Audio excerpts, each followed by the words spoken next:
It would be pretty hard to not love the host of HGTV and DIY Network's Rehab Addict, Nicole Curtis. Every house she renovates clearly finds a special place in her heart, and she keeps the historic charm and details of her homes while giving them a much-needed facelift. But is there more going on than meets the eye? Here's a look at the untold truth of Rehab Addict. Dumpster diver. One of Curtis's design mantras has always been only garbage goes in the dumpster, which might explain why her house is decorated entirely with garbage. She said in an interview with the La Crosse Tribune, "I garbage pick every day. Any given week I pick up things from the garbage. Broken furniture is my favorite because most of the time it's a quick fix. I have a 4,000 square foot home that's filled with everything out of the garbage, but I'm okay with it. I staged the entire house off my garbage finds and Craigslist." Oscar would be so proud. Undecided. It took a while before Curtis decided on real estate as a career. She attended colleges in 3 different states and switched her major from law to education. Even now, she considers herself a teacher first and foremost, telling Arizona Central, "I am still a teacher at heart. My favorite saying is, I love kids, adults not so much." Blonde power.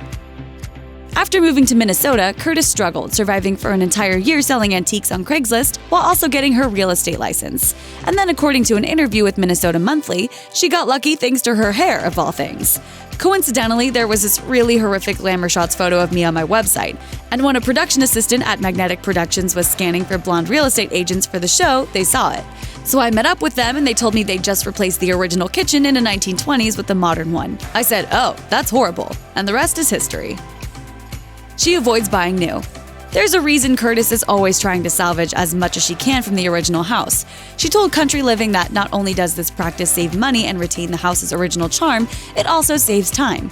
If you go and rip out an old door, I guarantee that you'll spend 2 days screaming and hollering trying to fit a new door in an old space. To me, ripping out old house parts to put in something new is pretty much like ripping my heart out. Original is always best. Rehab is in Nicole's roots. Everything Curtis does can be traced to one place, her great-grandmother's home, which she told Minnesota Monthly was sold while she was in high school. "I remember screaming, 'Why isn't anyone buying this house?' My family just let it go. So this whole thing is the result of that post-traumatic stress. I was heartbroken." She might not have been able to save her great-grandmother's home, but she did later buy her grandparents' house and dedicated season 7 to renovating it.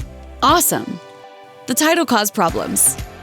The title of the show may have been funny to the DIY network, but Curtis told the Inquisitor that it caused her some major headaches for obvious reasons. "The first year we kicked off Rehab Addict, I had to explain to everyone that it wasn't about me being a drug addict and that I wasn't in rehab. Whoops. It's a man's world." Like it or not, Curtis is working in a male-dominated field. And as she told Minnesota Monthly, she's experienced some blatant sexism, even within her own family. "Some days it might as well be 1925 around here. There are still men that want to speak with my husband. There are people who will explain projects word for word to me. My grandpa is 87 years old and he's just now coming around. Up until the last few years, he was always trying to marry me off. I'd go to his house and he'd say, 'Oh, I'll have one of the boys do that.' Now I go there and he has a to-do list waiting for me." A reality show that's real. Curtis is very open about the fact that Rehab Addict just happens to follow her real life. Rehabilitating old homes is what she was doing before the show, and she told the La Crosse Tribune that it's what she'll continue to do if and when the show ends. "With my first house, I bought an old house and it needed work. The show is off my real life. It's just kind of what I do. Nothing I do is separate. It's all wrapped into one. And it's all self-taught." LeBron James worked it. When it comes to LeBron James, you don't call him, he calls you. A few months ago, I got a call saying, "It's the LeBron James Family Foundation. We're going to do a house renovation for a student. It's an old home. Would you have time to consult?" That sounds like a great chance for some positive PR. But did the NBA superstar actually do any of the work himself? You know, LeBron's been here every day with me. This is a family affair for him. His mom's out. His wife is out. The boys have been out. TV star and friend of King James? Not bad for a dumpster diver. Thanks for watching. Click the list icon to subscribe to our YouTube channel. Plus, check out all this cool stuff we know you'll love too.